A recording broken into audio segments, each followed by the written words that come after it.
महाराष्ट्रावर ऐन उन्हाळ्यात आसमानी संकट भोगावतंय। मार्च महिन्याच्या सुरुवातीला उष्णतेच्या लाटेनं तडाखा दिला, तर मध्यावर वादळी वाऱ्यासह अवकाळी पावसानं चिंता वाढवली।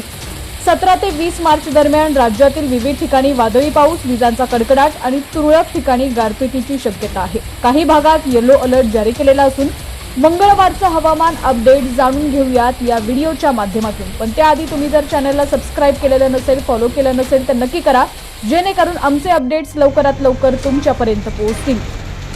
उष्णतेच्या लाटेनंतर वादळी पाऊस विदर्भाला झोडपून काढत आहे। आज नागपूरसह 7 जिल्ह्यात मेघगर्जनेसह पावसाचा येलो अलर्ट देण्यात आला। या काळात ताशी 30 ते 50 किलोमीटर वेगाने वारे वाहतील।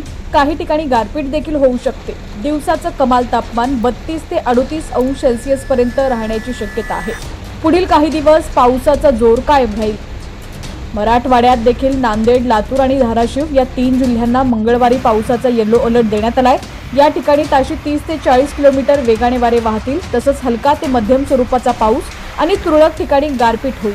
छत्रपती संभाजीनगरसह बीड, जालना, परभणी आणि हिंगोली जिल्ह्यात देखील हलक्या पावसाची शक्यता आहे। मध्य महाराष्ट्रातील पुण्यासह सांगली, सातारा, कोल्हापूर, सोलापूर आणि अहिल्यानगर जिल्ह्यातील हवामानात मोठे बदल जाणवत आहेत। या जिल्ह्यात मेघगर्जनेसह तुरळक ते हलका पाऊस होण्याची शक्यता आहे। पुण्यात ढगाळ वातावरण असणार आहे, तर सोलापूर जिल्ह्याला येलो अलर्ट जारी करण्यात आलाय। तापमान 28 ते 34 अंश सेल्सिअसच्या दरम्यान असेल। उत्तर महाराष्ट्रातील नाशिक, धुळे, जळगाव, नंदुरबार या जिल्ह्यात हवामान उष्ण आणि कोरडं असणार आहे। या ठिकाणी कमाल तापमानाचा पारा 30 ते 36 अंश सेल्सिअस दरम्यान राहील। तुरळक पाऊस आणि वादळाची शक्यता देखील हवामान विभागानं वर्तवलेली आहे। कोकणात मंगळवारी हवामान उष्ण आणि कोरडं राहील। गेल्या काही काळात असणारी दमट हवामानाची तीव्रता कमी झालेली आहे। काही ठिकाणी आकाश ढगाळ राहील, तर 18 मार्च पासून मुंबईसह कोकणात हलक्या पावसाची शक्यता आहे। बुधवार आणि गुरुवारी रायगड, रत्नागिरी जिल्ह्यांना वादळी पावसाचा येलो अलर्ट देण्यात आलाय।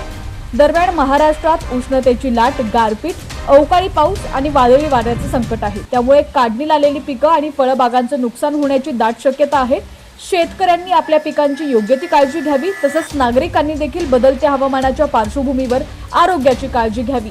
आता तुमचा भाग कोणता आहे, जिल्हा कोणता आहे, तालुका कोणता आहे आणि तुमच्या परिसरात हवामानाची काय स्थिती आहे ती सुद्धा आम्हाला कमेंटच्या माध्यमातून नक्की कळवा।